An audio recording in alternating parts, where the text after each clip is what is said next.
actually a future hoverboard. Yes, it's actually not. It's actually the jacket that's on the press release. Oh, sorry. This Captain Miller's costume. It's like up. You can get like breast. I think a lot of Star Wars fans, in fact every Star Wars fan, will remember the moment where Luke Skywalker and Obi-Wan Kenobi pull up at Mos Eisley Spaceport and they're stopped by the stormtroopers, and of course we see Obi-Wan Kenobi use his Jedi mind trick saying these aren't the droids that you're looking for, and then the stormtrooper that tells them to move along, that's this stormtrooper helmet. In the world of stormtroopers, there were only about 30 complete stormtrooper costumes made for the original Star Wars film. From that, you can distill it down to sand troopers, and this is actually a sand trooper helmet, and there are only half a dozen of those made, and so it's an incredibly rare artifact as well.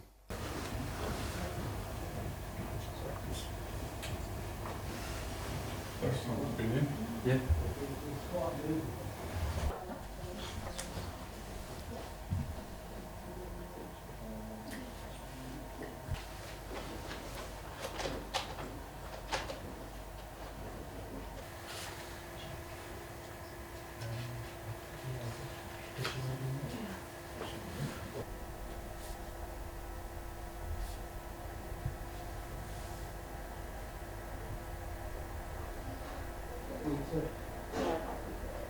Well, I think if you're a James Bond fan, we have pretty much anything and everything that's going to suit your personal taste. Everything from Daniel Craig costumes to the Bond girl costumes. We've got gadgets, we've got weapons, we've even got the number plate J80ND. So if you're a James Bond fan and you've got an Aston Martin, you want to plonk it on the front, you could drive round dressed as Mr. James Bond with the number plate James Bond as well.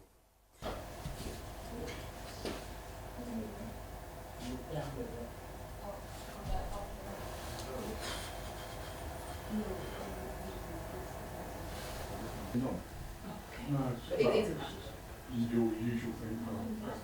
And then we've got the Troy helmet.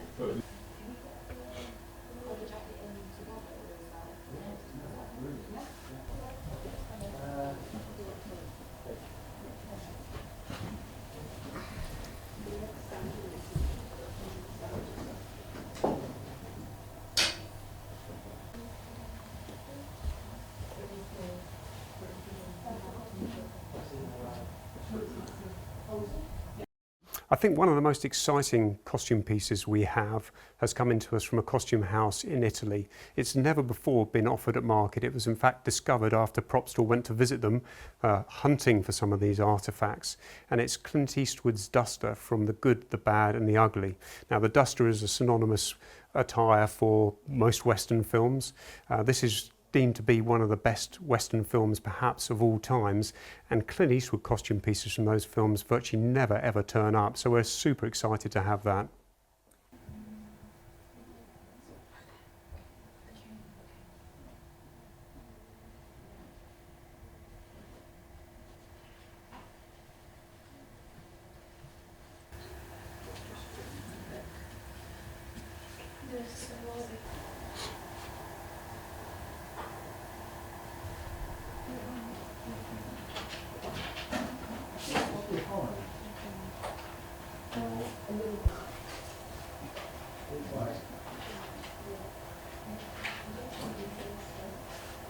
So from Harry Potter we have a really comprehensive collection of items coming up to go under the hammer, and that ranges from small hand props and set deck pieces right the way up to Harry's wand from the first film and even the Marauder's map. So if you're a Harry Potter fan, you've really got to check out the catalogue.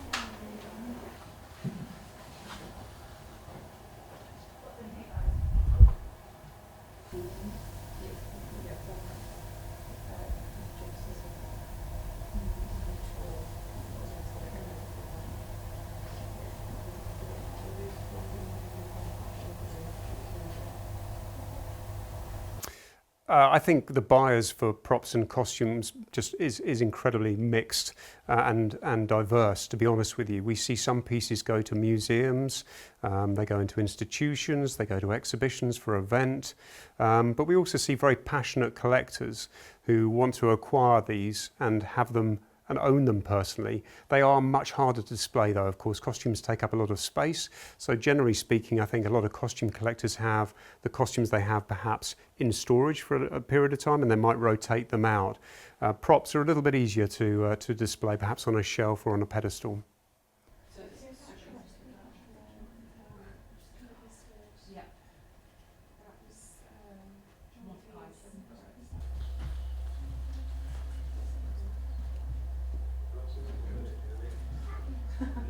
That's it.